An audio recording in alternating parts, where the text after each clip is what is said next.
ये आप सुनते हैं। भारत में कहा जाता है कि 98 हमारे देश में सिर्फ 2% फूड जो है वो प्रोसेस होता है, 98% नहीं होता। तो कितनी बड़ी मार्केट शब्द है मार्केट। मेरा ये मानना है कि देश में 100% प्रोसेस होता है फूड। ये अलग बात है कि वो घर के लेवल पे होता है, वो इंडस्ट्री के लेवल पे नहीं। अमेरिका और यूरोप में वो इंडस्ट्री के लेवल पे होता है। अगर आपको जो भी लेना है वो बाहर से जाकर खरीद के लाते हो, घर पे आकर उसको गर्म करते हो या ओवन में रखते हो, जो भी करते हो आप बाहर से लाते हो, उससे जीडीपी बढ़ती है। भारत में क्योंकि 98% नहीं हो रहा था, तो इंडस्ट्री का जोर है कि साहब ये सबको गया। मुझे बताइए, आजकल मैं देखता हूँ दाल मखनी भी पैक करती है। आप कितने लोग दाल मखनी कभी पैक खाते थे? आजकल तो पराठे भी जाते हैं रेडीमेड। आप उस पराठे को लीजिए, खाइए, बनाइए। कहा जाता है कि आप घर में समय नहीं है महिला बाल पुरुष के पास, तो इसलिए पराठे आप रेडीमेड आएंगे। अब तो चपातियां भी रेडीमेड आ रही है, सब कुछ रेडीमेड आ रहा है। क्यों? क्योंकि एक इंप्रेशन दिया जा रहा है कि साहब आपके पास समय नहीं है। ये अलग बात है कि आप हर हफ्ते, मुझे समझ नहीं आता है कि आईपीएल मैच या क्रिकेट मैच कितने होते हैं देश में, हाँ जी, और उसके लिए हमारे पास समय है, हम रात रात बैठ रहे हैं, लेकिन खाना बनाने के लिए समय नहीं है, ये कहा जाता है। और ये हम सब मानते हैं। एक तरह की खाना बनाने की फैशन भी बन गया कि साहब खाने के लिए समय नहीं है, आप बाहर से लाइए, मैगी नूडल्स हो गया, जो भी हो वो लाइए और उसको बनाइए, ये हम करते हैं। जब हम ये करते हैं तो बेसिकली वो इंडस्ट्री ग्रो होती है। वो इंडस्ट्री जब ग्रो होती है तो जीडीपी में इजाफा होता है, बढ़ती है। जब आप उसको खाते हैं तो आप बीमार होते हैं। अब आप बोलेंगे कि नहीं बीमार नहीं होते, मैं तो लाइफ स्पैन बढ़ रहा है। बहुत सारे लोग कहते हैं लाइफ स्पैन बढ़ रहा है, तो कितना हो गया? 65 से ऊपर चला गया भारत का। कहाँ 45 साल, कहाँ 65 हो गया, तो लाइफ स्पैन बढ़ गया। एक डॉक्टर ने कितने बड़ी अच्छी बात की है, वो कहता है कि we have learned the art of keeping a sick population alive for a while. अब सोचिए इस बात, अगर आप अपने परिवार में देखिए, आपके परिवार में मैं दावे से कह सकता हूँ कि 98% लोग या 90% या 70% जो भी होगा वो सब दवाइयों में निर्भर है। आजकल बच्चा पैदा होता है तो डायबिटीज होती है, हार्ट की प्रॉब्लम होती है, तो और बीमारी होती है। सारी जिंदगी वो उस केमिकल से, उस पेस्टिसाइड से, मेडिसिन से रहती है। तो उस डॉक्टर ने क्या कहा कि we have learned the art of keeping a sick population alive. अब उससे क्या होता है? जब आपने फूड कंटेमिनेटेड खाया तो आपकी बीमारियां बढ़ी। जब आपकी बीमारियां बढ़ी तो आपको दवाइयां भी चाहिए, आपको हॉस्पिटल भी चाहिए। जितनी आप दवाइयां ज्यादा खाओगे, जितने आप हॉस्पिटल में जाने वाले तो जीडीपी बढ़ी। कितना बढ़िया तरीका है, आपका सेहत खराब रखा जाए, खिलवाड़ किया जाए, आपकी हेल्थ खराब होगी, आपकी जीडीपी बढ़ जाएगी। जब हेल्थ बढ़ेगी, आपकी मेडिसिन या फार्मास्यूटिकल इंडस्ट्री ग्रो करेगी, तो आपको इंश्योरेंस भी चाहिए, तो इंश्योरेंस सेक्टर के साथ बढ़ना। तो कितने तीन चीजें हैं, फूड खराब करिए, फार्मास्यूटिकल इंडस्ट्री ग्रो करती है, फार्मास्यूटिकल इंडस्ट्री ग्रो करती है तो इंश्योरेंस इंडस्ट्री ग्रो करती है, और ये तीनों जब ग्रो करती है तो दुनिया की जीडीपी बढ़ती है। बढ़िया तरीका है। तो बेसिक चीज जो है वो ये कि फूड को उगाते हैं। तो क्या किया है इंश्योरेंस कंपनी जो है, आपको हैरानी होगी जान के कि वो फूड इंडस्ट्री के स्टॉक्स में इन्वेस्ट करती है। $2 बिलियन अमेरिका में इंश्योरेंस इंडस्ट्री ने फूड के स्टॉक्स में किया। और फूड में क्यों किया? आप इंश्योरेंस में इन्वेस्ट करो, लेकिन वो फूड में इसलिए किया जितना आप खराब करोगे उतना हम ला सकते हैं। और ये प्रेसिडेंट ओबामा की जो मैडम है मिशेल ओबामा को भी समझ आया, क्योंकि अमेरिका में चाइल्ड ओबेसिटी बहुत बढ़ गई, चाइल्ड बच्चों का मोटापा बहुत बढ़ गया। तो उन्होंने जब प्रेसिडेंट साहब पावर में आए तो उन्होंने कैंपेन लॉन्च किया कि हम ये जितनी भी बच्चों के लिए जो ये फूड्स हैं, फास्ट फूड तो नहीं है, कॉर्नफ्लेक्स वगैरह जो है, इसमें चीनी बहुत होती है,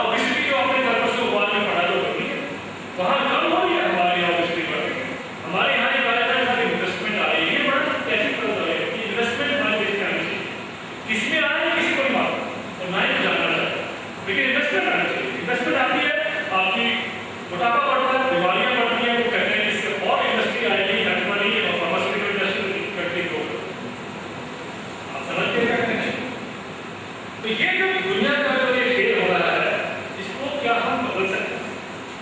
क्या हम इसको कर सकते हैं? मुझे लगता है कि हम सरकारों को मत सोचें हर एक चीज, हम अपने लेवल पे भी कर सकते हैं। तो मेरे को लगता है कि बहुत से लोग जो इस वीडियो को सुनते आए हैं या पढ़ते आए हैं, देखते आए हैं, वो अपने अपने ही लेवल पर कुछ ना कुछ चेंजेस ला रहे होंगे, ये मेरा मानना है। ये सब गलत हमें उसके साथ भारत के साथ ये जो किसान जो मर रहे हैं, ये इसलिए मर रहे हैं क्योंकि इनको खेती करने नहीं है।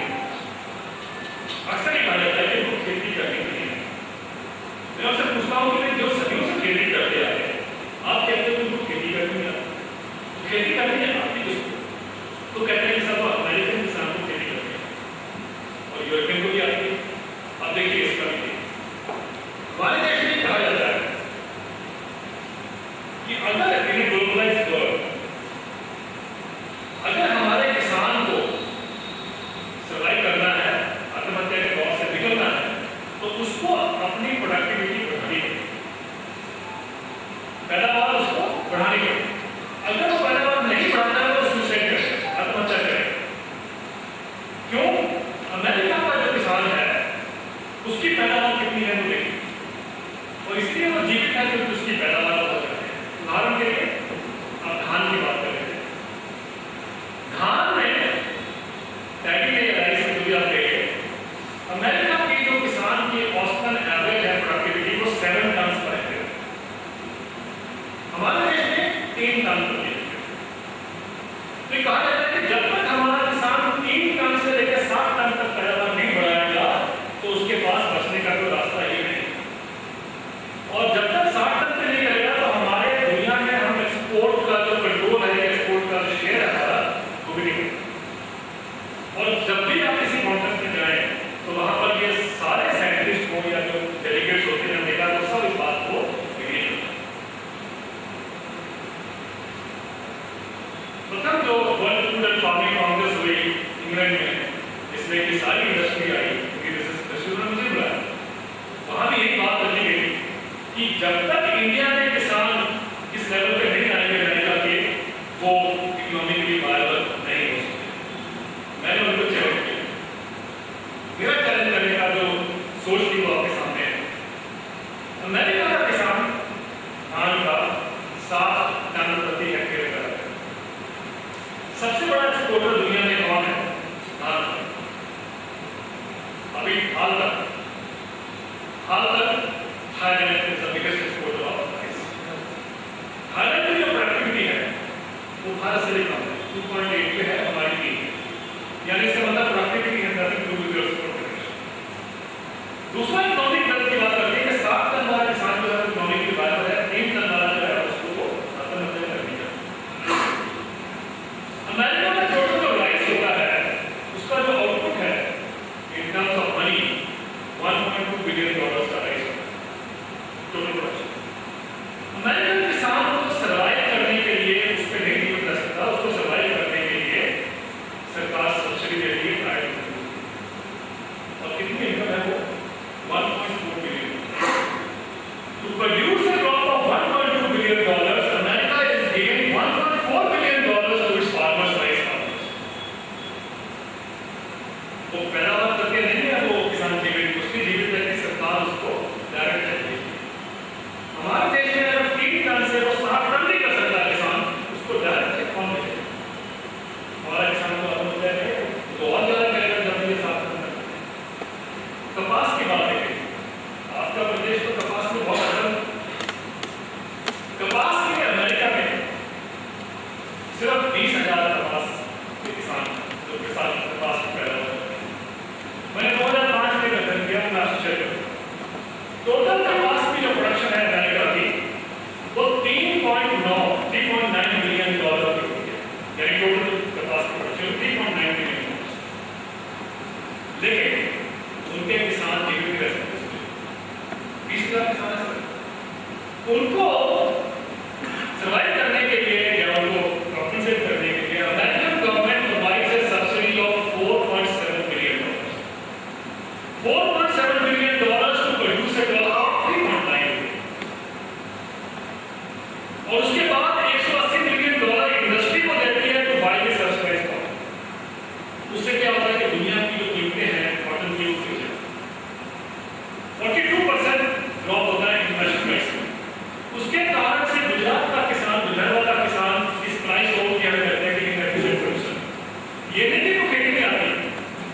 पर ये इनको कोई डायरेक्ट इनकम सपोर्ट सब्सिडी देने वाला नहीं है, ये चलेगा, ये बनने की बात है। ब्राजील ने अमेरिका के ऊपर डब्ल्यूटीओ में केस कर दिया कि आपकी प्रॉडक्ट की सब्सिडी जो है बहुत महंगा है, उससे हमारा नुकसान। ब्राजील को केस हार गया, डिस्प्यूट कर रहा। जब हार गया तो अमेरिका को प्रॉब्लम आ गई, उनको या तो अपनी सब्सिडीज कम करनी थी या फिर काउंटर ड्यूटीज लगाएगा ब्राजील। तो उन्होंने क्या किया, उन्होंने उसका रास्ता ढूंढ लिया, अपनी सब्सिडीज नहीं कम की, उन्होंने ब्राजील को $147 मिलियन की सब्सिडी दे दी, यानी बैंक ने भी कर दिया उनको, ताकि वो रिश्वत दे दी ताकि वो भी खुश हो जाए सब्सिडी दे। तो अमेरिका 40 करोड़ को ब्राजील में $147 मिलियन की सब्सिडी देता है हर साल, ताकि वो अपना नुकसान करे। ये जो सारी खेल हो रही है, जब तक हम इसको नहीं समझने की कोशिश करेंगे कि क्यों ऐसा हो रहा है, हमें नहीं समझ आएगा कि ये क्यों गड़बड़ हो रहा है, तो हमारे किसान आत्महत्या करते हैं और अमेरिका के किसान जो है वो लूज हो जाते हैं। अगर आपने 20,000 किसानों की इनकम दुनिया से कहा कि $4.7 मिलियन उनको मिलती है, $4.7 बिलियन उनको मिलते हैं, अगर आप रोजाना के औसतन करेंगे, मेरा प्रेडिक्शन कभी नहीं होगा, $12 मिलियन उनको रोजाना मिलते हैं सिर्फ 20,000।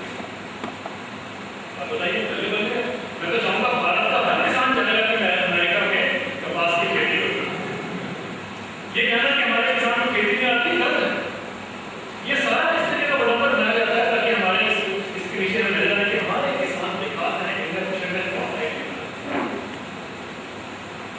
ये जो सारा खेल हो रहा है, इसकी कोशिश ये हो रही है कि ये सारे सब्सिडीज के चक्कर में आप एक ऐसी दुनिया बना लें जो कि बिल्कुल प्रोडक्टिव रहे एग्रीकल्चर की, जो दुनिया में एग्रीकल्चर को डिसाइड करे। उसके लिए हम सीधा एक मैं हर बार दान देता हूँ, आपसे भी शेयर करता हूँ कि दुनिया में ये कहा जाता है कि जब ग्लोबलाइजेशन आएगी तो हमारा किसान जो है वो बाहर के किसानों से कम्पीट करेगा और डॉलर जब बाहर हमारा मटेरियल जाएगा तो डॉलर में कमाएगा और हमारा किसान संपन्न होगा।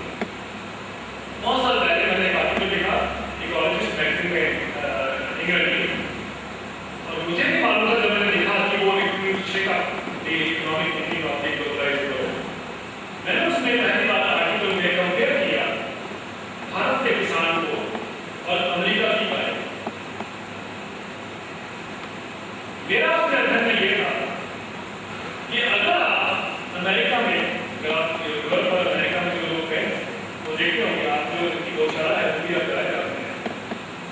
अमेरिका में जब गाय रखी जाती है, जर्सी हो या किसी हो या जो भी नाम होती है, तो हर गाय को एक पंखा चाहिए, एक शावर चाहिए, एक ट्यूबलाइट चाहिए और सेंट्रली हीटेड कंडीशन भी चाहिए। आप ये देखिए कि हमारे उसमें भी होता हुआ सर कितने किसानों को सब नसीब है। जब गाय दूध देने जाती है, दूध दिखाया जाता है, तो गाय दूध देने जाती है तो गाय की दिक्कत है कि वो उसको फीड चाहिए, उसमें आप नौकरी में दूध देती है।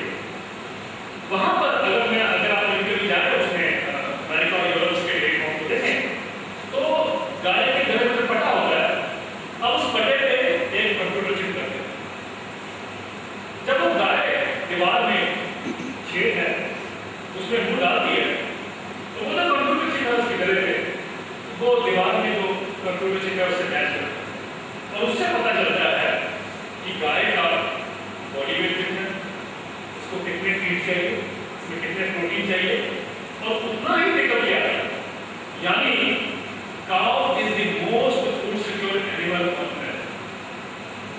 दुनिया में सारा जो है रखरखाव वो गाय जो है उसकी खाद्य सुरक्षा ठीक रहे उसके लिए।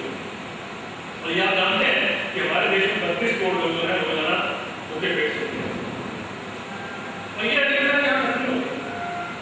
अगर आप उस गाय को देखिए, आप जानते हैं वो गाय हिलती नहीं है, उसी उसमें इंक्लूजन में रहती है, उनको चलाया नहीं जाता बाहर से, तो उसे एनर्जी वेस्ट होती है। वो गाय को जो खिलाया जाता है, अगर हम उसको देखें कितने उसमें एरिया में उसको ग्रो करना पड़ेगा, तो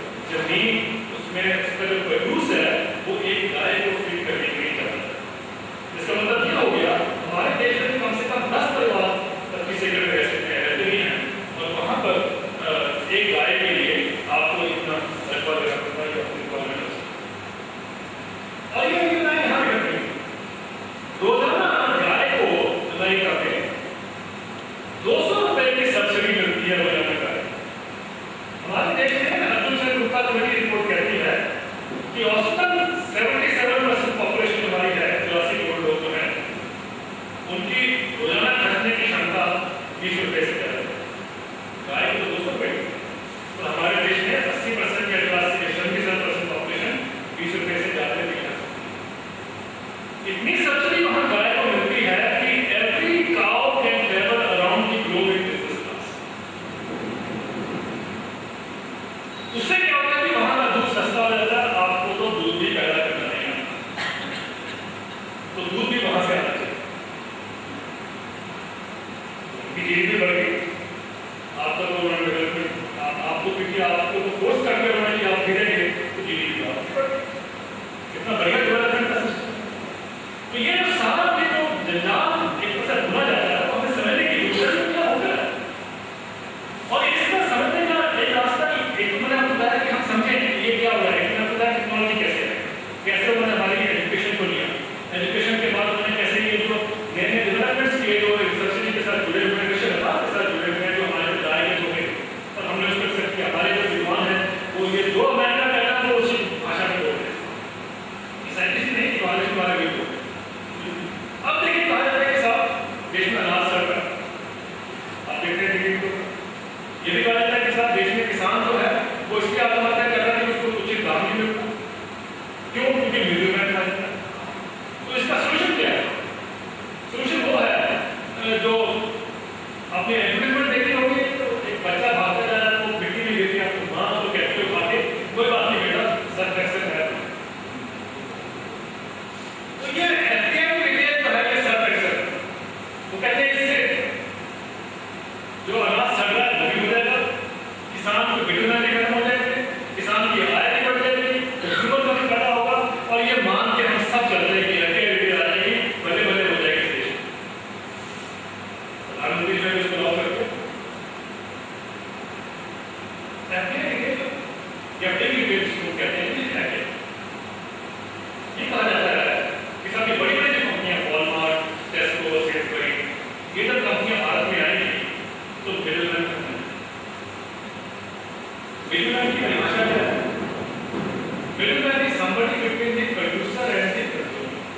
ठीक है, वॉलमार्ट क्या कंज्यूमर है? अरे वॉलमार्ट में तो मिडलमैन है, उसने क्या किया कि छोटे मिडलमैन खा लिए, बड़ी मछली छोटी मछली में निकल जाती है, तो बड़ी मछली का छोटी मछली में निकल जाएगी। वॉलमार्ट मिडलमैन है, आप पहले जाते मिडलमैन आपको दिखते हैं। एक बात तो ये कहा जाता है कि सब अमेरिका में किसानों को इसलिए ज्यादा उनकी ग्रोथ, उनको इकोनॉमिक वायबिलिटी है, उनकी ग्रोथ है क्योंकि बिचौलिए नहीं है, और ये कंपनियां सीधा उनसे खरीदती हैं, उनको उचित दाम देती हैं। वॉलमार्ट के 50 साल पूरे हो गए अमेरिका में, सबसे बड़ी कंपनी दुनिया की वॉलमार्ट अमेरिका में 50 साल पूरे हो गए।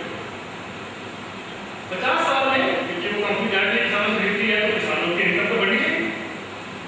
ये गलत कर, ठीक है, कानून में बात सही है, तो इनकम बढ़नी चाहिए। लेकिन क्या कारण है कि अमेरिकन सरकार अगर इनकम बढ़ रही है, तो अमेरिकन सरकार पे क्यों क्या दबाव है कि किसानों को सीधी डायरेक्ट इनकम यानी उनको इनकम सरकार के ट्रेजरी से बाहर निकल रही है। 2005 साल का एक बजट आता है, उसको कहते हैं फूड बिल। 2008 में लास्ट फूड बिल आया था, उसमें $307 बिलियन की सब्सिडीज एग्रीकल्चर में दी गई थी। बहुत सारी उसमें से डायरेक्ट इनकम सपोर्ट की, तो मैंने पास के किसानों को, धान के किसानों को जो करनी है, तो किसान इसलिए उनकी ज्यादा इनकम इसलिए लेते हैं क्योंकि वहां वॉलमार्ट है। किसानों की इनकम वहां ज्यादा इसलिए कि सरकार उनको आय देती है, एक इनकम फिक्स देती है, इसलिए। और हमारा अध्ययन कहता है, इंडिया मीडिया का क्या कहना है, वो कहता है कि अगर ये सब्सिडीज निकाल दीजिए अमेरिका में, जिसको WTO के लैंग्वेज में कहते हैं ग्रीन बॉक्स, इन सब्सिडीज को निकाल दीजिए तो अमेरिकन एग्रीकल्चर क्रैश करेगा। पिछले 50 साल में अगर किसानों की इनकम बढ़ती तो आप मानेंगे कि किसानों की जनसंख्या जो है, नंबर जो है वो कम नहीं होगा, कम से कम स्टेबल करता। आज अमेरिका में सिर्फ 7 लाख किसान रहेंगे, 38 करोड़ जनसंख्या है, उसमें सिर्फ 7 लाख किसान रहेंगे, और कंपनियां जो है वहां की खेती करती हैं। जब हम किसान की बात करते हैं तो हम छोटे मध्यम किसान की बात करते हैं, जब वो किसान की बात करते हैं तो वो कॉर्पोरेट्स की बात करते हैं, मशीन की बात करते हैं, जिससे जीडीपी करते हैं। और हमारे को यह कहता है कि एफडीआई के लाने का तो सब किसान की याद करेगी।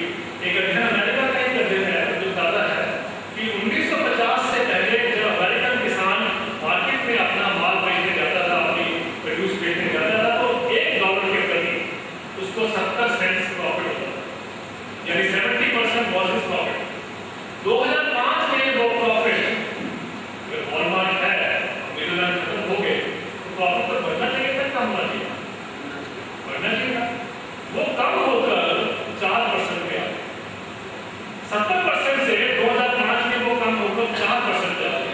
ये ऐसा क्यों हुआ?